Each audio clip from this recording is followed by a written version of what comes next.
What is way more common than people realize? Early loss of pregnancy. The Mayo Clinic says up to 20% of known pregnancies end in miscarriage, which is already a lot. This is obviously heartbreaking for wanted pregnancies, but it can be difficult for unwanted pregnancies too. In addition to that 20%, many people miscarry before they learn they're pregnant. While not distressing in the same way as knowingly having one, it's distressing for many people because of their seeming inability to get pregnant. My wife and I are 3 for 6. She had 3 blighted ovum, which apparently is fairly common. It's where the egg is fertilized, but the combination of male fluid and egg is not compatible with life.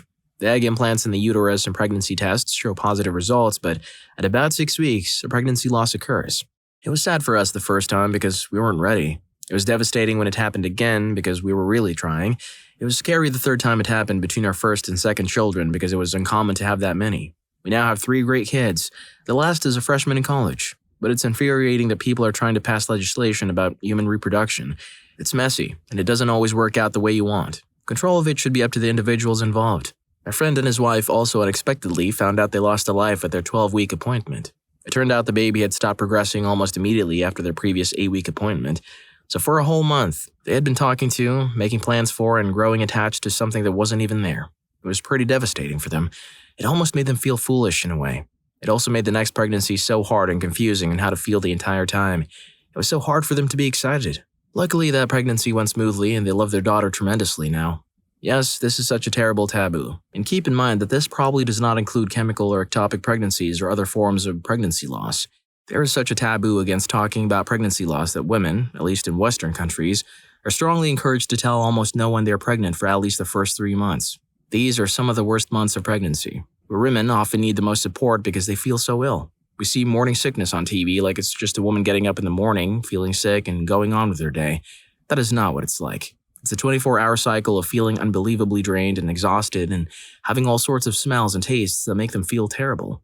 But women cannot tell their bosses, coworkers, or even most of their friends. They just need to soldier on like nothing's bothering them. And when people hear that a woman has had a pregnancy loss, they don't act like a loss of life has occurred. They just say, "Oh, I'm sorry. Better luck next time, right?" It's a messed up double standard that hurts women in so many ways. There are so many unexpected emotions that come up in this situation. Guilt, shame, embarrassment. It's nice that we're living in a world where people are starting to be more open about these struggles so those who go through them feel not left alone. If you really think about it, it hits them as hard as the death of a loved one. 'Cause it is. Story 2. People who don't wash their hands after using the restroom. One time I went to a Buffalo Wild Wings and in the men's bathroom, I heard someone having a very loud situation. They finished up and walked right past the sink and out the door. Then I passed his table on the way back to mine and he was indulging in chicken wings with lots of sauce in his hands. I can't even comprehend what I saw. My friend was also telling me about an encounter in the washroom with a coworker. As my friend was about to wash his hands, the coworker kindly opened the door for him to exit. Feeling awkward, my friend just left without washing his hands, only to realize later that it might give the wrong impression. Since they work in different areas, they don't have a chance to clarify right away. My friend ended up washing his hands in the kitchen area, but now he worries that their coworker might think they're not hygienic. It's tough to explain that it was just a moment of awkwardness, not a habit. I didn't truly realize this until I got my first office job in a big building with a communal bathroom. I would say the majority of people didn't wash their hands, even when they knew someone else was in there. Like, you can't even be bothered to do it performatively? Crazy. My favorite were the guys who would walk into their bathroom while on the phone call, continue to call while they do their business, no flush, and then walk back out. Just, what? I mean, I guess I understand not turning on any water because then it would give away that you were using the bathroom, but, other people were still in there and making noise too. I had a friend who used to stay at my apartment and house a lot. He used my second Xbox often to play games, and I noticed one time he walked out of my bathroom without washing his hands. I let him have it. You're in my house, touching my stuff. I don't care what you do with your time in your own space, but don't ever touch my belongings without washing your hands again. He also ate pizza and finger foods while playing, and he just barely wiped his hands on his pants before going right back to my controller. I can see a 5-year-old doing that, but I didn't think I needed to tell a grown man to practice both basic hygiene or common courtesy and respect for anything that doesn't belong to them. Needless to say, we're not friends anymore. And last but not least, my friend has this story of when she was in the women's bathroom at work, after 2 years at the company, and she heard an odd whooshing sound overheard that she had never heard before. They mentioned it to the custodian, whom they bumped into the hall, and he was like, "Oh yeah, that's the sound of water running in the men's room sink. You don't hear it often." There are no words for how grossed out my friend was after touching anything in their office, and that is a place with very image-conscious executive-level professionals. I thought after a few years of a pandemic, people would already form habits of washing their hands, but turns out not. Story 3. Autism in women. Sure, TikTok, etc., is making this omnipresent in a stupid, possibly dangerous way, but it's a reaction to growing up in a world where it was thought only boys could be in the spectrum. All my teachers knew something was wrong with me, but never specifically, and I had a real hard time as a kid. As an adult, I sought out a diagnosis, but because I had so many shifting and conflicting mental health diagnoses, it made it really hard. I'll probably never get a formal diagnosis, but if they could see how some of the older people in my family were, there would be no question. This frustrates me somewhat. Not that autism is becoming more understood and diagnosed, but the stupid, possibly dangerous way I mentioned. I know someone personally who probably does have some form of undiagnosed autism, but she wears it like a personality trait. She goes so far as to call people who are not neurodivergent normies and plays it like it's quirky. It only plays into the stereotypes people have for women with mental illness. My friend has been officially diagnosed with ADHD, and her children are undergoing tests for autism. Both of her children also have ADHD. It's not quirky or fun. Their neurodivergence has caused her friend a lot of stress and anxiety throughout her life. She only got diagnosed at 38 because she talked to her doctor about possible anxiety or depression. She started medication, and it's been life-changing for her. She wishes she had known in her youth. It really wasn't commonly diagnosed in girls in the 1990s. Realistically, I think it's also true that social media has sort of shown how common these traits really are. Especially seeing how multidimensional and variable neurodivergence is, to me, it really seems like what is actually neurotypical statistically is a much broader range than what was previously conceived of. And socially, we're so determined to shoehorn people into a specific lifestyle and picture of out of function that we've narrowed normal down to the detriment of a lot of people. This applies to men too, though I think it's worse in women where the margin of error allowed in social situations is smaller. There are obviously thresholds of serious dysfunction in these dimensions, but we don't really leave any space for people with so-called subclinical levels to seek help or be accommodated, or even allow the notion that they may benefit from alternate ways of doing things or coping skills for aspects of life that are difficult for them. Story 4. Hoarding. People see the TV shows and think those are isolated incidents, but ask your local fire department and EMS providers and watch the dread creep across their faces. I've been in houses where you couldn't actually touch the floor. You had to walk on top of the debris. Houses where the door they use is the only door or window in the entire residence that can be opened. Houses where we had to station firefighters every couple of feet along the path through the mess and load the patient onto a mega mover. Basically a heavy-duty sheet with grab handles on the side and pass her person to person out the door. It is way more prevalent than you can even imagine. Animal hoarding is also prevalent, sadly. You'll see the worst cases in the news, but most instances end up falling quietly on shelters and animal rescue.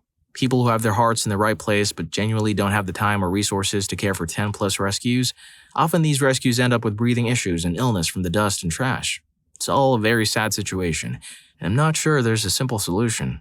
And disproportionately, it seems like it's the people who can't actually afford to take care of themselves, let alone properly care for a dozen animals. Surprisingly, in my 13 years of fire service and 5 years of EMS, I haven't really come across any bad animal hoards, but the guys in the fire department talk about the time before I joined when they got called to a house for a possible gas leak and walked in to find candles burning all over the house. The chief at the time walked 5 feet inside the door and said, "Well, pretty sure this isn't a gas leak. The house is still standing." But there was a litter box in the stair landing that they said the cat could no longer do their business in. The pile was so tall and the basement was so covered that they had to pick spots to step on. Story 5. Credit card debt affects 45% of Americans who carry a credit card balance from one month to the next. I found myself in debt during my late teens and very early 20s. It took me way too long to realize that nothing is ever on sale if you end up having to pay interest on it.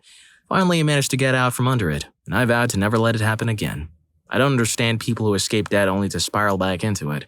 How can you experience the impotent rage of wasting your hard-earned money on exorbitant interest rates and allow yourself to be in that position again? If it's due to circumstances beyond your control, like emergencies, medical issues, or otherwise, then I completely understand. But for those who can't stop shopping even though they know they're spending money they don't have, that's a lesson you should only have to learn once. Credit cards are best used when they're not treated as an easily accessible line of credit, but rather as a form of payment. I try to teach my kids this too. If you do have a credit card, don't use it to spend money you don't have. Make sure to pay it off every month. Look for cards with the best rewards and cashback and pay the balance in full each month. For example, I have a card solely for gas and groceries with decent cashback benefits. I haven't paid a dime in interest or fees and earned $300 cashback over the last year. Essentially, I got paid to use that card. Additionally, there's the benefit that if your card is stolen, it's not your bank account that gets affected. At that point, it's the credit card company's money that is tied up, not yours. They'll fight fraud more vigorously because it's their money. Of course, there are situations where you might not be able to pay off your balance all the time, such as job losses or emergencies. However, as a basic principle, a credit card isn't your ticket to shiny new stuff. It's just a different form of payment that you can benefit from if you have the discipline to manage it properly. Story 6. People are often ashamed of things they like, such as pro wrestling, tabletop games, and various types of media like anime and reality TV. Many people are far more insecure about revealing their true interests than others realize. My friends and I used to have a movie night tradition most Fridays or Sundays. We would each suggest a movie and then spin a wheel to determine which one we'd watch. Once, one of my male friends suggested a musical and was met with ridicule from several other guys. I immediately thought, oh, are musicals allowed? I assume no one else liked them. I decided to choose a musical for my turn as well. We ended up watching Little Shops of Horrors, and nearly all of the guys ended up enjoying it. It turned out that many of them were just dismissing it because they thought musicals are for girls. But once the movie started, everyone had a good time. It doesn't help when there are significant generational differences between you and your parents either. They can understand why I enjoyed video games so much, to the extent that we would sit in silence in the car going from point A to point B. My father would ask, "So what can you tell me?" I would start talking about my video games, describing what I was doing or the challenges I faced. Then I would receive a remark like, "Is that all you'll talk about? Don't you have any other interests?" Listen, this is my interest. What else do you expect me to talk about? Cars and rugby?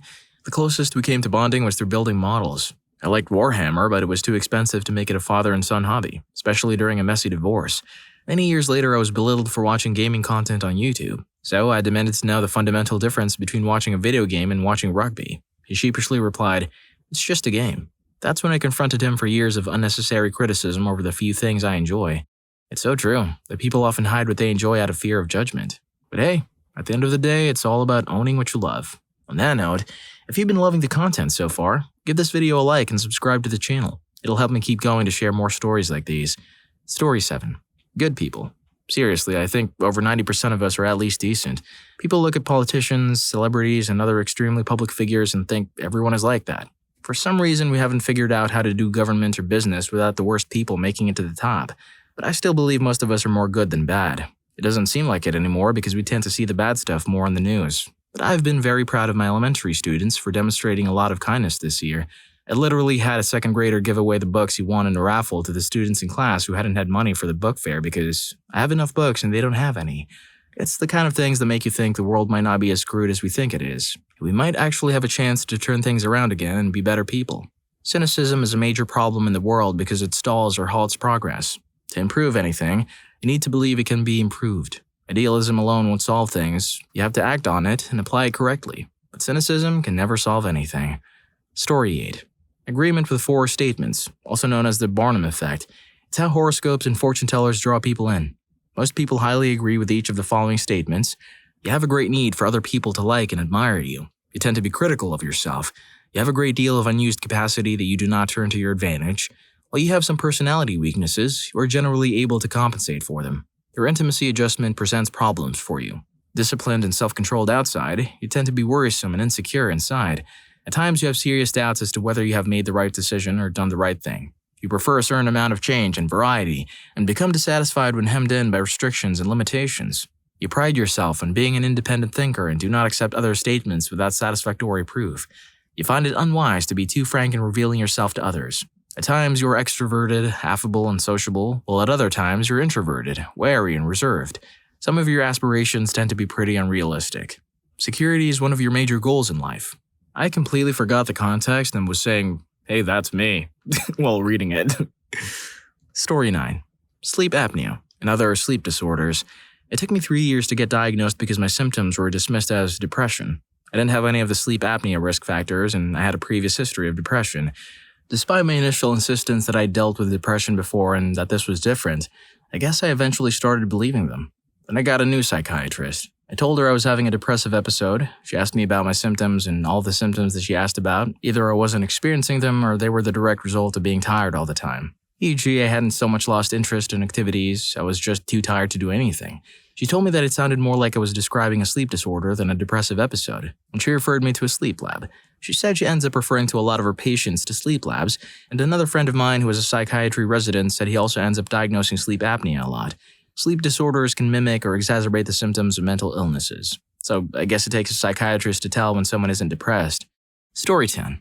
Maladaptive daydreaming, particularly after childhood trauma. The only way some kids can get through horrific childhoods is by detaching themselves from the reality of the situation.